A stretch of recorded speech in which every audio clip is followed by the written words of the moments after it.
All right, joining us now to discuss BTC and other related news is Market Gauge Group Managing Director Michelle Schneider, and we've got Laguna Labs founder Stefan Rust. Hello there, Stefan and Michelle. So, Stefan, let's start with you. Do you see Bitcoin sustaining $20,000 resistance? Yeah, I mean, it's dropped below 20,000 already. So we've seen it go below that a couple of times. It could go even further below that. We don't know. But I don't think we're at the bottom, that's for sure. We're close to the bottom. So, what I'm doing, I'm what we call DCAing, right? So dollar cost averaging as the market. I still believe that there's a lot of upside in Bitcoin in the longer term. I think we just broke 20 million minted Bitcoins, or 90, already out there. There's 1 million left to be minted. So we know that it is a good inflation hedge already today. So we're going to see it go up. Sure. Michelle, what do you make of the latest remarks from the New York Federal Reserve Bank President John Williams saying interest rates need to be pushed above 3.5% and no rate cuts happening next year? Well, he's probably right. I'd much rather listen to Powell. Ultimately, I think he has the supreme vote at the end of the day. And he's even saying kind of the same thing. Although he always capitulates a little bit, we're going to look at the data points. Next meeting is September 21st. The expectation is for another 75 basis points raise. There's been talk that they'll cap it at 4%. It's going to be really hard for them to chase inflation, getting it back down to 2%, because there are things that are out of their control. But for the most part, what the market is hearing right now is that the pressure is on. And Bitcoin obviously is responding in kind. It tends to trade very similarly to NASDAQ in particular, in that it's very interest rate sensitive currently and more speculative. So I suppose towards the end of the year, Michelle, where do you see Bitcoin and I suppose the NASDAQ and other tech growth stocks headed? Well, I think right now, if we do continue with the analogy of Bitcoin and NASDAQ is definitely under the most pressure as far as the other indices go, and some of the key sectors like transportation and retail and real estate, et cetera.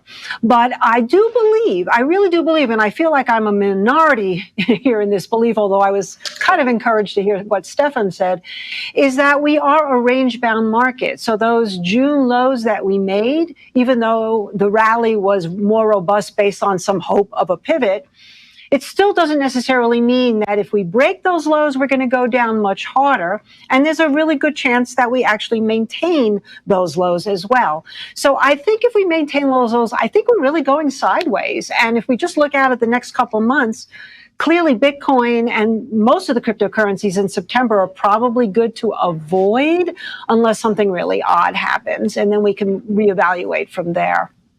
Stefan, what are your thoughts on controlling inflation and the Fed raising rates and what impact that will have on Bitcoin? I mean, it's had a huge impact, right? We just saw this large decline in the last couple of days. Significantly large in contrast to traditional industries because of the announcement, the 8-minute announcement that Jerome Powell made. I think, inflation is going to be really hard to get under control. There are so many aspects. We're going through a very interesting time on the planet. Alliances are shifting. Relationships are changing. You're seeing new currencies emerging. So the monopoly around currencies is evolving. You just announced Iran, using Bitcoin as its trade currency. You're seeing a whole set of new alliances between China, North Korea, Russia, Iran, sort of using trade. China going to Saudi Arabia, trying to negotiate payments for oil, no more in US dollars, but in using the renminbi. What does that mean for the global landscape, and how is the world evolving in this environment?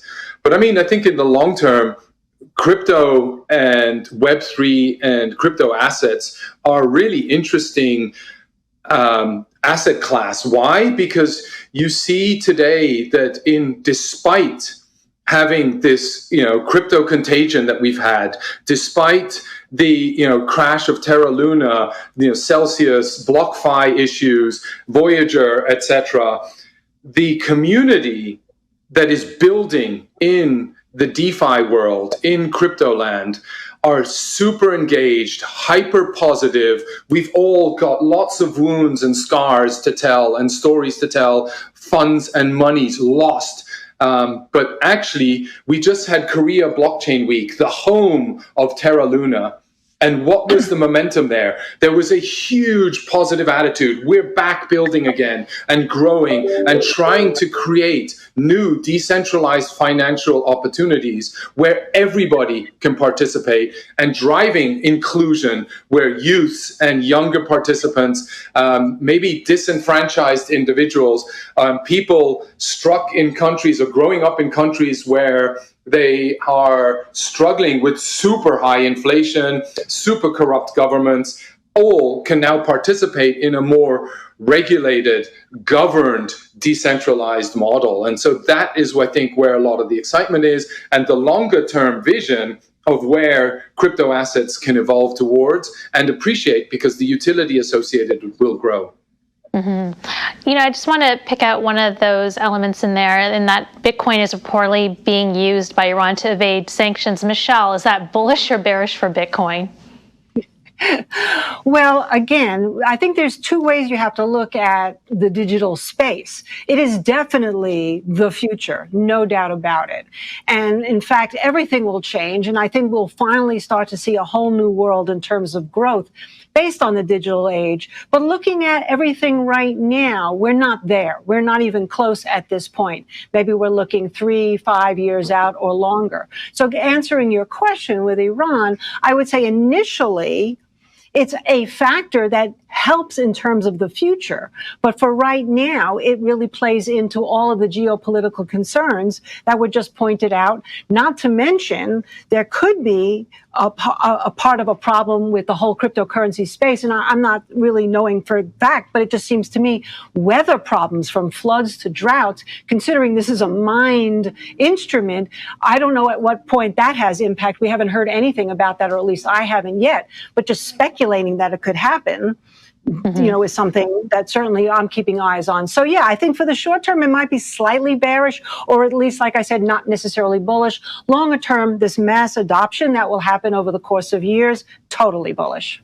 All right, echoing Stefan there.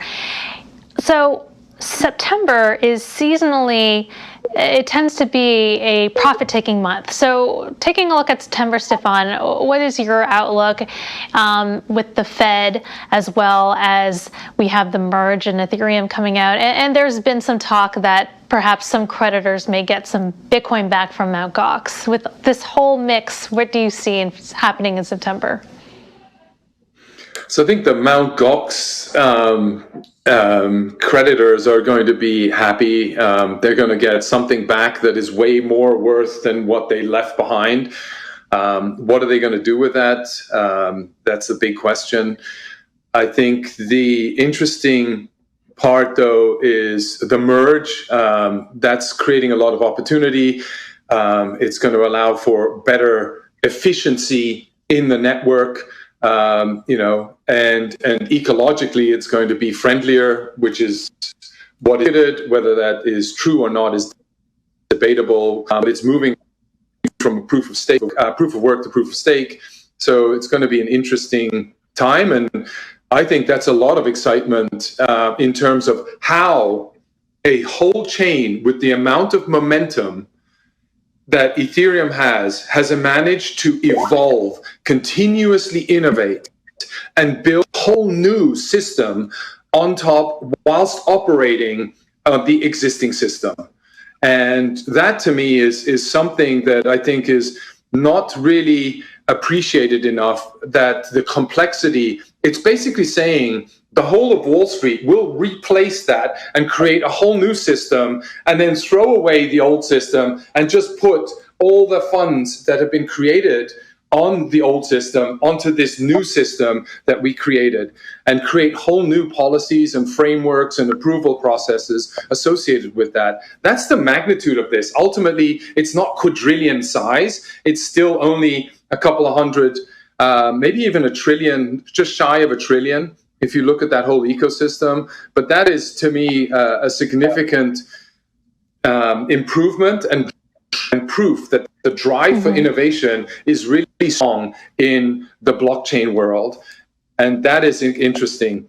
Whether people are going to profit of this, for sure. In change, there is always profit-taking opportunity, and there is always new money-making opportunities. So we'll see where that goes. Just want to give Michelle a chance to respond as well. With the Ethereum merge coming, what do you think that means for Bitcoin in terms, I'd say many people in the Bitcoin community are pretty happy with the proof of work and the security that lends itself to and therein. So, but by contrast, you have folks in the Ethereum community whispering of a flippening. What are your thoughts? Well, I'm going to agree again with Stefan's analysis there. I mean, there's so many issues. Right now we have Avalanche crashed another 11% and FBI now going further into criminal investigation in terms of the whole cryptocurrency space. So these kind of slashes will continue to happen. But if I may, Christine, I'd like to put some technical numbers on it because that's really my specialty here is technical analysis. And actually, Bitcoin, Ethereum, and a lot of the other coins have been so highly technical. So right now, if we look at just Ethereum alone, it actually has a better chart formation or pattern, if you will, than Bitcoin. Whereas Bitcoin may be looking like this sort of head and shoulders top that's forming, Ethereum is actually looking a little bit more like an inverted head and shoulders bottom. So there you go. If your proof in the pudding is in price, which is what we traders are all about, then if we can hold up at these current levels and we can get through 2,200 in Ethereum, that could be really interesting. So that's kind of why we're on hold, not trying to think too much about all of the news and all of the alliances and all of the friction, but more like, what is the price saying? So that's kind of where we're at right now. All right, we'll end it there. Thank you so much, Michelle and Stefan. That's Market Gauge Group Managing Director Michelle Schneider and Laguna Labs founder Stefan Rust.